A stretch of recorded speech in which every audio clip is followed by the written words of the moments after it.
They had watched the universe since the first stars began to burn. They were not made of flesh or bone. They had no bodies at all. They were pure thought, pure awareness, floating through space and time like ghosts made of starlight. They had seen everything: the birth of galaxies, the death of suns, the rise and fall of 1,000 different kinds of life across 10,000 different worlds. They did not feel happiness or sadness. They did not love or hate. They simply watched and remembered. That was their purpose. That was all they had ever done. Was one of them, he had existed for 3 billion years. In all that time, he had studied hundreds of species. He knew how life worked. Every creature followed the same rules: stay alive, find food, protect your children, pass on your genes. It was simple. It was universal. It never changed. When they came to Earth, expected nothing special. Humans were young. Their whole civilization had barely existed for 10,000 years.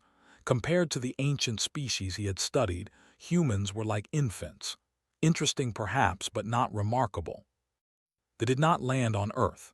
They did not announce themselves. They simply watched from everywhere and nowhere at once. They could see through walls, through storms, through the dark itself. Every human on the planet moved through their lives, completely unaware that ancient beings observed their every action. Focused his attention on a coastal town. The humans called it Cedar Bay. It was autumn in this part of the world, and the ocean was angry. A massive storm was coming, something humans called a hurricane. Their primitive technology had detected it days ago, and now the warnings blared from every device. The humans were evacuating. Watched them pack their possessions into vehicles and drive away from the coast. Standard survival behavior. Predictable. The strong and prepared would live. The slow and stubborn would die. Natural selection at work. Then noticed her. She was a human female, approximately 34 years old. Her designation in human records was Sarah. She was a teacher at the local school. She lived alone with 2 children, her offspring, a girl of 8 years and a boy of 5. Their father had left years ago, the records showed. Sarah raised them by herself. Watched her move through her small house with efficient speed. She filled bags with clothes, food, water, and medicine. She secured important documents in waterproof containers. She spoke to her children in calm tones, even though could read the fear in her elevated heart rate and the stress hormones flooding her bloodstream. "We're going to Aunt's house," she told the children. "It'll be like an adventure. We'll be safe there." The little girl, Emma, clutched a stuffed rabbit. The boy, Michael, asked if they could bring his toy trucks. Sarah said yes to both, even though calculated that the extra weight would negligibly decrease their fuel efficiency. An illogical choice, but harmless. Sarah loaded both children into her vehicle. The wind was already picking up, bending the palm trees along the street. Rain began to fall in heavy drops. She strapped Emma and Michael into their seats with careful precision, checking each buckle twice. Then she started the engine and joined the stream of vehicles leaving town. Calculated her route. If she maintained current speed, she would reach safety in 47 minutes. The hurricane's most dangerous winds would hit Cedar Bay in approximately 90 minutes. Optimal timing. Sarah and her offspring had a 94.7% chance of survival. Prepared to shift his observation to other humans, this one had made the correct choice. There was nothing more to learn here. Then Sarah's communication device rang. She answered it through her vehicle's audio system. Another female voice came through, frantic and breaking. "Sarah, Sarah, thank God, I've looked everywhere. The building, there was an accident, the construction site next door. The wind knocked something over and it hit the school's east wall. Part of it collapsed. Sarah, I think, went back inside to get something. I can't get to her. The fire department, they're all overwhelmed. They said they'll come when they can, but..." "Where exactly is she?" Sarah's voice was steady. "The music room, I think. She was upset about leaving her violin. Sarah, I'm so sorry, I should have watched her better. Listen to me, Jennifer. Go to the evacuation shelter right now. I'm going back. Attention locked fully onto Sarah. This was unexpected. Sarah, no you can't. The storm. I know where the music room is. I'll get her out. Go to the shelter. I'll meet you there. Sarah ended the call. In the back seat, Emma asked, Mommy, what's wrong? One of your friends is in trouble, Sarah said. We need to help her. She pulled her vehicle to the side of the road. The stream of evacuating cars continued past her. She sat still for exactly 11 seconds, her hands gripping the steering wheel, observed her biometrics. Her heart rate spiked. Her breathing quickened. Her hands trembled. She knew the danger. Her body was screaming at her to keep driving, to get her children to safety. Every survival instinct that evolution had built into her species over millions of years was firing at maximum intensity. Then she turned the vehicle around. Immediately signaled the other. Within microseconds, 17 other ancient consciousnesses joined his observation. This was aberrant behavior. Fascinating. Clearly an error in threat assessment. They would witness a textbook example of how emotional responses could override logical survival strategies, leading to the termination of genetic lines. Sarah drove back toward Cedar Bay. The wind was growing stronger. Debris tumbled across the road. She had to swerve around a fallen tree branch. In the back seat, Michael started to cry. Mommy, I'm scared, he said. I know, baby, I know, but is scared too, and she's all alone. We can't leave her there. But the storm will be fast, I promise. Emma, the older child, was quiet. She watched her mother's face in the mirror. Could not read the child's thoughts, but her biometrics showed fear mixed with something else. Trust, perhaps, or faith. The other observed in silence. One of them, an ancient being named, had studied over 300 species. The human female is choosing certain death for her offspring to attempt saving an unrelated juvenile. This contradicts all evolutionary logic. Agreed, another responded. Her genetic line will likely terminate in the next 37 minutes. Curious, added. I will archive this as an example of how social species can develop maladaptive behaviors through cultural pressure. Did not respond, he simply watched. Sarah reached Cedar Bay Elementary School 14 minutes later. The parking lot was empty.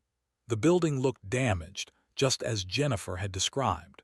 Part of the east wall had collapsed inward, and debris from the construction site next door littered the ground.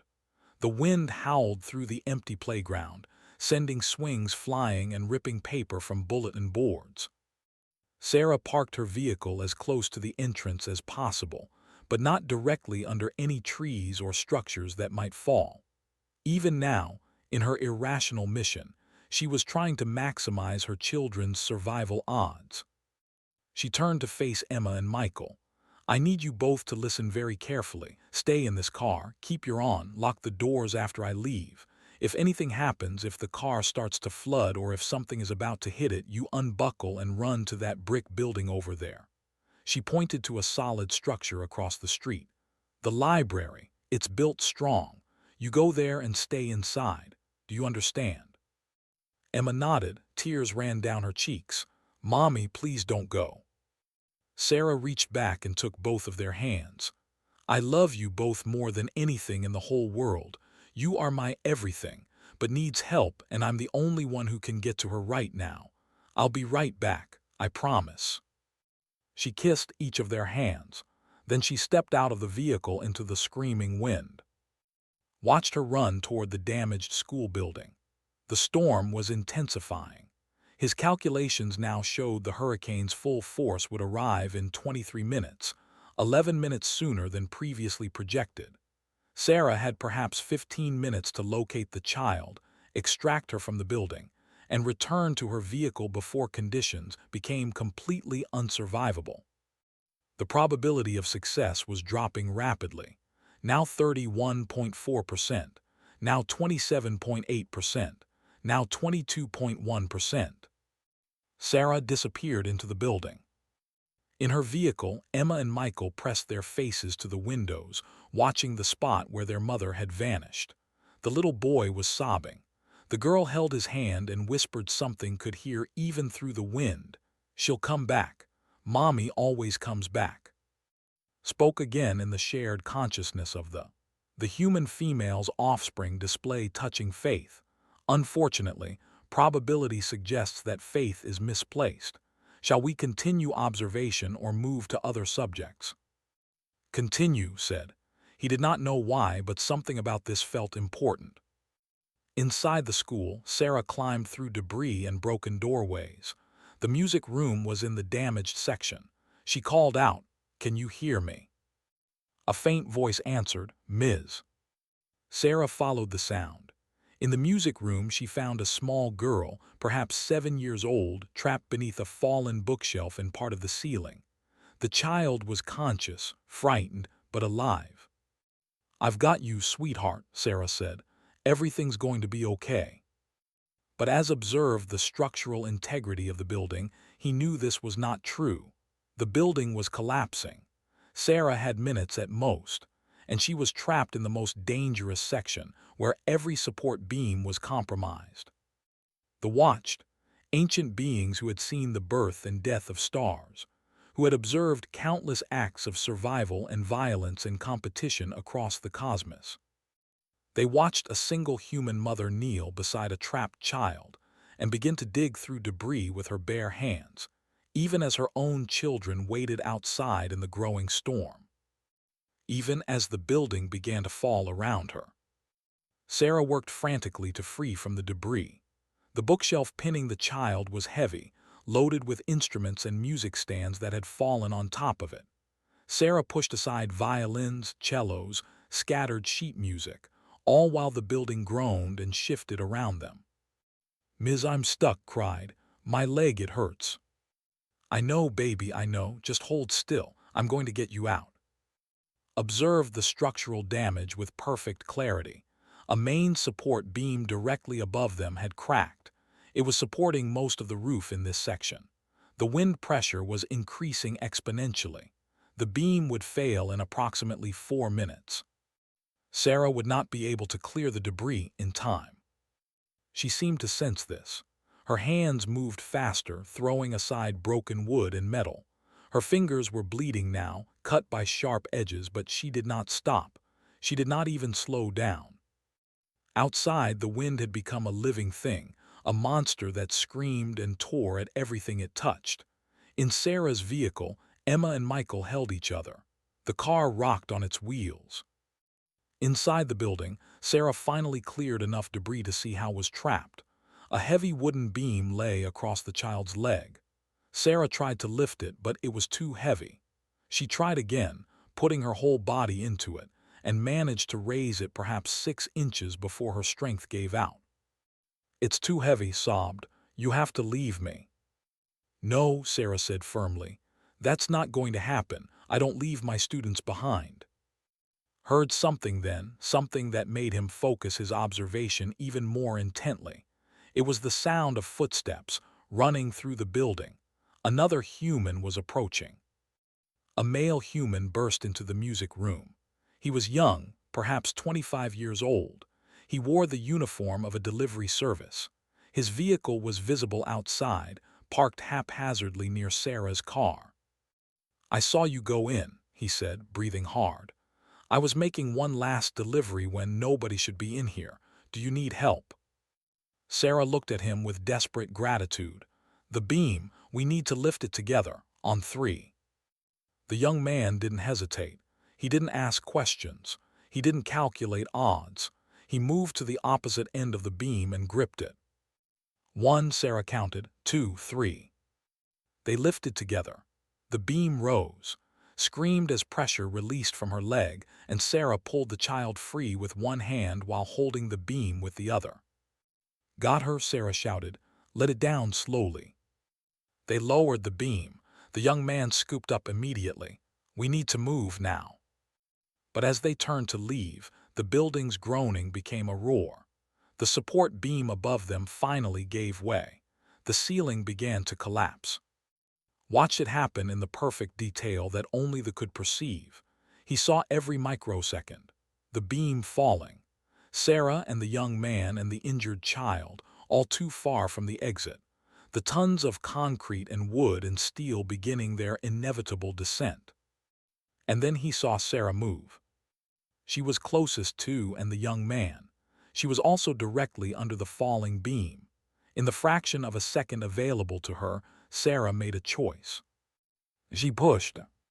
With every ounce of strength remaining in her body, Sarah shoved the young man and the child toward the doorway, toward safety, toward life. The beam fell. It struck Sarah's back with the force of a vehicle traveling at high speed, heard her spine fracture in 3 places, heard her ribs crack, saw her internal organs rupture from the impact. She collapsed instantly, pinned beneath the massive weight. The young man stumbled through the doorway within his arms, carried forward by Sarah's desperate push. He caught himself, turned back and saw what had happened. "No," he screamed. He tried to go back, but the entire section was collapsing now. Debris rained down. The young man made a split-second decision. He ran through the failing building, carrying, dodging falling ceiling tiles and buckling walls. Behind him, Sarah lay trapped.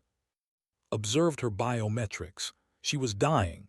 Her body was shutting down. She had minutes left, perhaps only seconds. But she was conscious.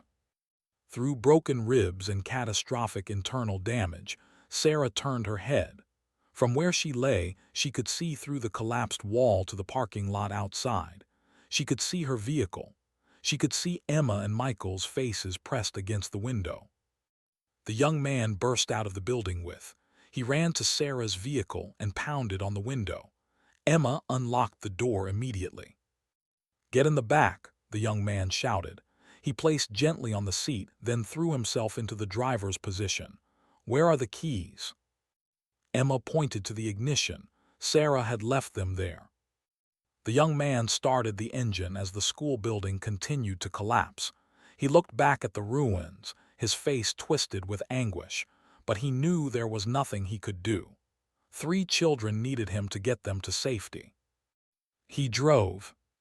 Inside the collapsing building, Sarah watched her vehicle pull away. She saw it accelerate, saw it navigate around debris, saw it disappear down the road toward safety. Observed her neurological activity. Her brain was flooded with pain signals. Her body was screaming in agony. Every nerve she possessed was firing with distress. But something else was there too. Sarah's brain released a cascade of neurotransmitters, endorphins, dopamine, oxytocin, the same chemicals humans experience during their most profound moments of connection and meaning. She was dying in agony, and yet her brain chemistry showed something that baffled entirely. Peace, satisfaction, joy. In the shared consciousness of the spoke with confusion. Her offspring are secure. The unrelated juveniles are secure. She has successfully ensured their survival at the cost of her own. But why does her neural activity suggest positive emotional states? She is experiencing catastrophic system failure. This makes no sense. Had no answer. Sarah's eyes closed. Her breathing stopped. Her heart beat one final time and then went still. They had observed countless deaths across billions of years. They had seen creatures fight death with every last spark of energy. They had seen beings rage against the end, desperate and terrified. They had never seen anyone die like this, with a smile on their face, with peace in their final thought. The hurricane hit Cedar Bay 17 minutes later. It destroyed most of the town. The school building where Sarah died was reduced to rubble, scattered across 3 city blocks. But the evacuation had been successful. Most of the population survived, including one young man driving a vehicle that wasn't his, carrying 4 children to safety through the worst storm he had ever seen. When he finally reached the shelter, Michael and Emma were crying. They knew, somehow, that their mother wasn't coming back. The young man, whose name was David Martinez, held them both while they sobbed. He held too, and he cried with them. They observed this as well. They observed the humans at the shelter comfort the children. They observed Jennifer's mother arrive and break down when she learned what had happened. They observed the way humans gathered around tragedy, supporting each other, grieving together. And who had existed for 3 billion years, who had seen the birth of galaxies and the death of stars, felt something he had no name for. A crack in his certainty, a question where there had only been answers before. He had watched Sarah choose death. He had seen her push others to safety and accept her own destruction. And in that final moment, he had seen something in her brain activity that every principle he understood. She had been happy. For the first time in 3 billion years, did not understand what he had witnessed. And that terrified him more than the death of stars ever had. They did not leave Earth after Sarah died. This was unusual. Typically, once an observation was complete, they moved on to other worlds, other species, other data to collect and archive. They had no emotions to process, no grief to work through. They simply observed, recorded, and moved forward through the infinite cosmos. But they did not leave. Replayed the observation 17,000 times. He analyzed every microsecond of Sarah's final moments. He studied her brain activity, her hormone levels, her neural patterns. He compared them against millions of other deaths he had witnessed across hundreds of species and billions of years. The data did not make sense. By every logical measure, Sarah should have experienced terror and regret in her final moments. She was leaving behind her offspring, her genetic legacy, everything that evolution programmed creatures to protect above all else. She was dying in pain, crushed beneath rubble, her body broken and failing. Yet her neurochemistry showed profound satisfaction. Her final conscious thought, captured in the electrical patterns of her dying brain, was not of pain or fear. It was a single image, her children's faces, and the emotional context attached to that image was pure love. Joint's observation. The ancient being reviewed the data in silence for what humans would measure as 3 days. I have studied 347 species across 2 billion years, finally said. I have never witnessed anything like this. The human female sacrificed optimal survival strategy, terminated her genetic line's direct continuation, and experienced positive emotional states while doing so. This violates fundamental principles. Not just her, replied. He pulled up another observation. The male human, David Martinez, he had no genetic relation to any of the children. He had successfully evacuated. He was safe. His vehicle was fueled and ready. He could have continued to the shelter. But he went back, observed. He went back. He entered a collapsing structure to help a stranger. He risked his life with no genetic benefit whatsoever. And afterward, at the shelter, he stayed with Sarah's children. He has visited them every day since the storm. He organized a fundraiser for their care. He is spending his own resources to support offspring that share none of his genetic material. More joined the observation. The shared consciousness expanded as ancient beings from across the galaxy focused their attention on this one small planet, this one coastal town, this one act of sacrifice. They began pulling up more data, other observations of humans, other acts that explanation. A human male who dove into frozen water to save a dog, not even a human child, just an animal. He nearly died from hypothermia. When asked why, he said, "I couldn't just let him drown." A human female who donated her kidney to a complete stranger she met online. She endured surgery, pain, and recovery time. She gained nothing except the knowledge that someone else would live. A group of human firefighters who ran into a burning building to save people they had never met. 3 of them died. They were honored as heroes. Thousands of humans who worked in what they called non-profit organizations, spending their lives helping others for minimal compensation. Teachers like Sarah who spent their own money to buy supplies for their students. Doctors who traveled to dangerous regions to provide medical care. engineers who designed water purification systems for impoverished communities. They compiled millions of observations. The data was overwhelming and consistent. Humans constantly behaved in ways that contradicted evolutionary logic. They sacrificed for strangers. They gave resources to those who could never repay them. They risked death for abstract concepts like justice and compassion. They died for each other, over and over and over, and they called it heroism. This should not produce a successful species, one observed. By all calculations, such behavior should have been selected against. Humans who hoarded resources and protected only their own genetic line should have outcompeted these altruistic variants. Yet humans dominate their planet, another added. They are the apex species. They have spread across every environment. Their population numbers in the billions. Felt the crack in his certainty widening into a chasm. We have misunderstood something fundamental. They convened their highest assembly. It had not been called in 3 million years, not since they had witnessed the death of an entire galaxy and debated whether to intervene. They had chosen not to, deciding that observation without interference was their prime directive. Now, 17 of the most ancient gathered their consciousness into a shared space.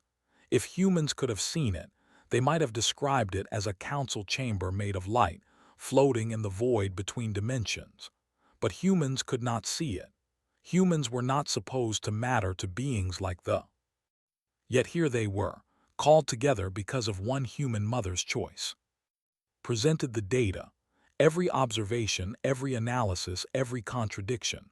When he finished, the assembly was silent for a long time. The eldest, a being who had existed since the first stars formed, spoke. Her designation was, and she had personally witnessed the birth of consciousness in 40 different species.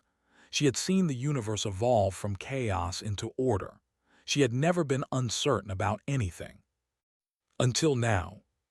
I have a question, said, and her voice carried the weight of eons.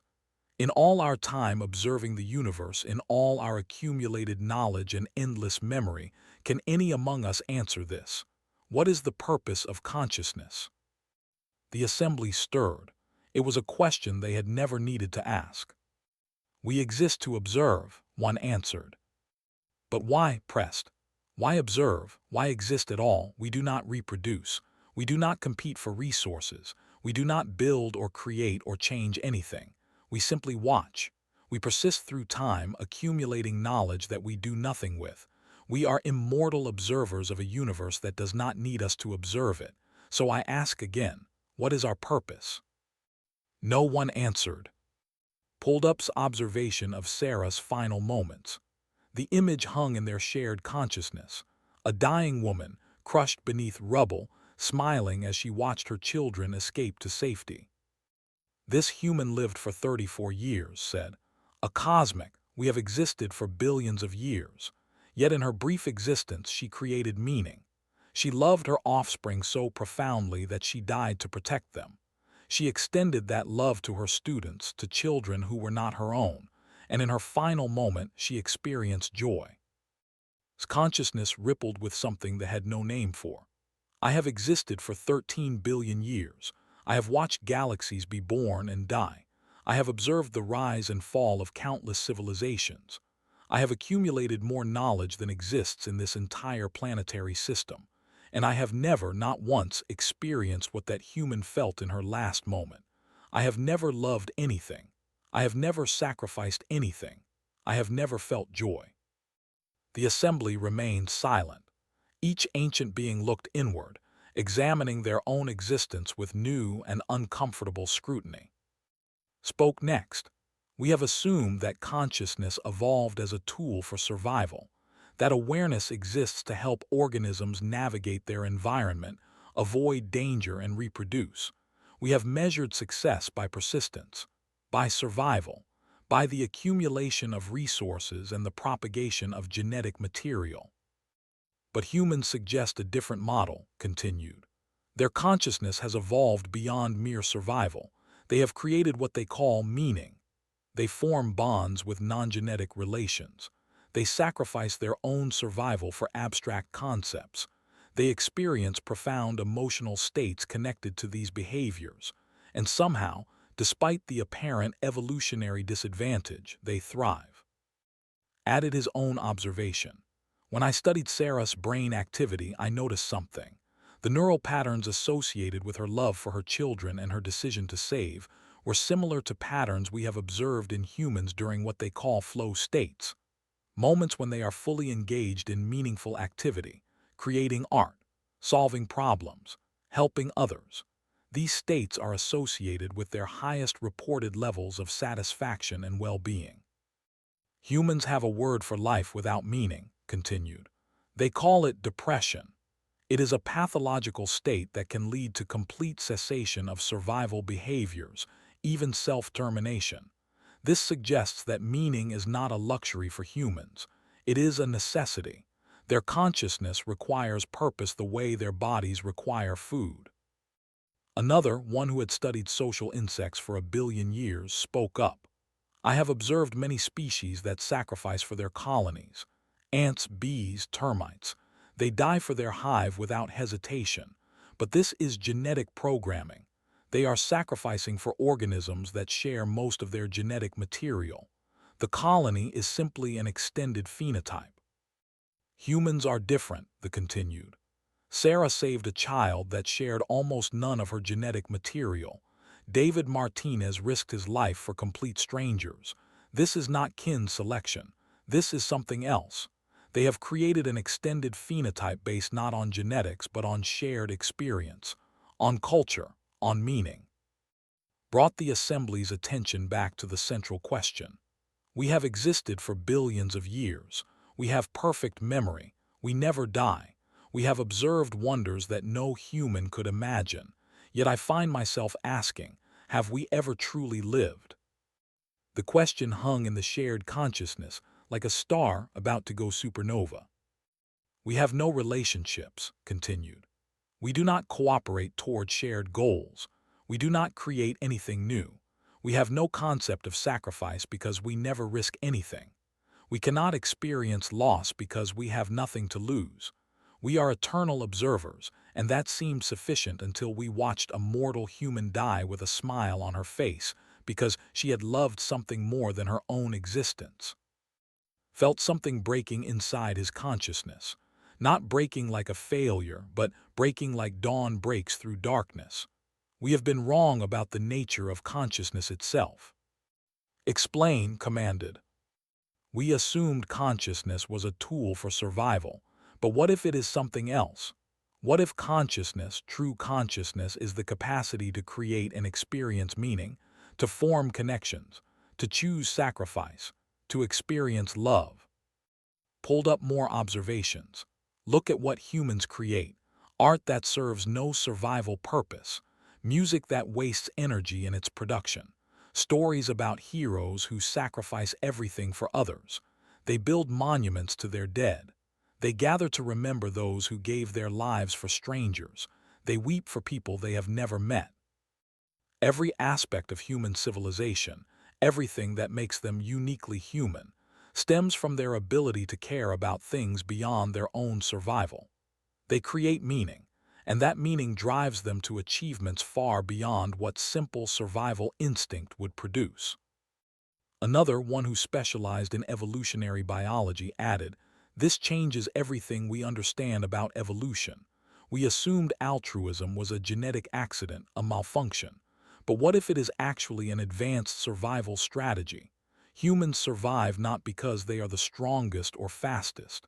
They survive because they cooperate. They help each other. They sacrifice for the group. And the emotional bonds that drive these behaviors, what they call love, may be the most successful evolutionary adaptation we have ever observed." Pulled up long-term projections.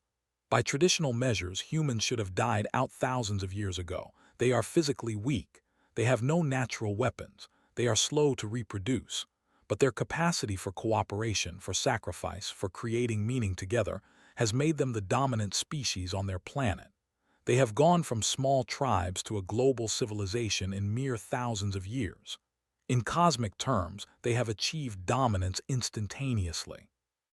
And they did it through love, said quietly, through their willingness to die for each other, through their capacity to care about things beyond themselves.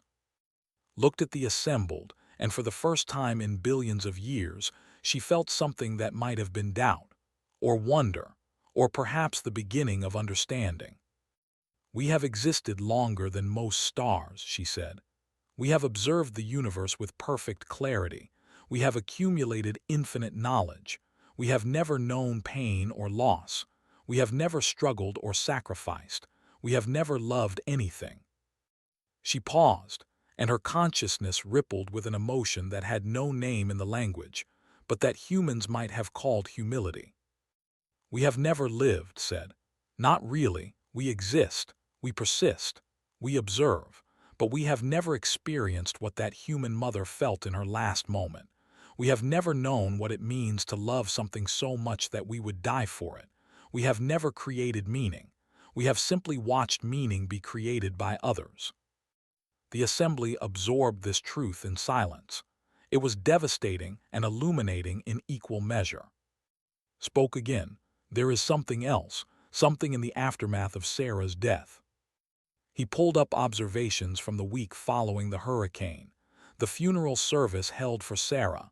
It was attended by hundreds of humans, students she had taught, parents whose children she had cared for, people from the community who had been touched by her kindness over the years.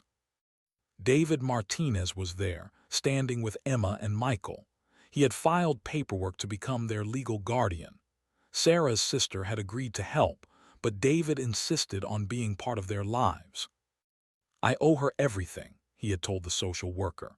She saved my life as much as she saved those kids.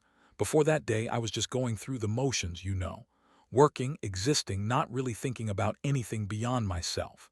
But when I saw her go into that building, when I followed her and saw what she did, she showed me what it means to be alive, really alive. I can't let her kids grow up without someone who understands that. At the funeral, the principal of Cedar Bay Elementary had spoken. Sarah was an extraordinary teacher, but more than that, she was a reminder of what we can be at our best. She taught us that love is not just a feeling. It is a choice. It is action. She chose love every day of her life, and in her final moment, she chose it again.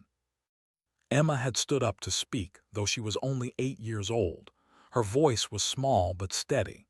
My mom always said that being brave doesn't mean you're not scared.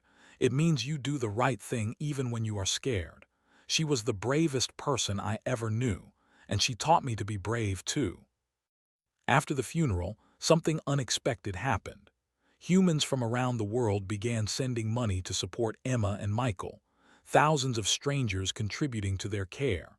A fund was established for medical expenses as well. Teachers from across the country wrote letters about their own students, their own acts of quiet sacrifice. Sarah's story spread through human information networks.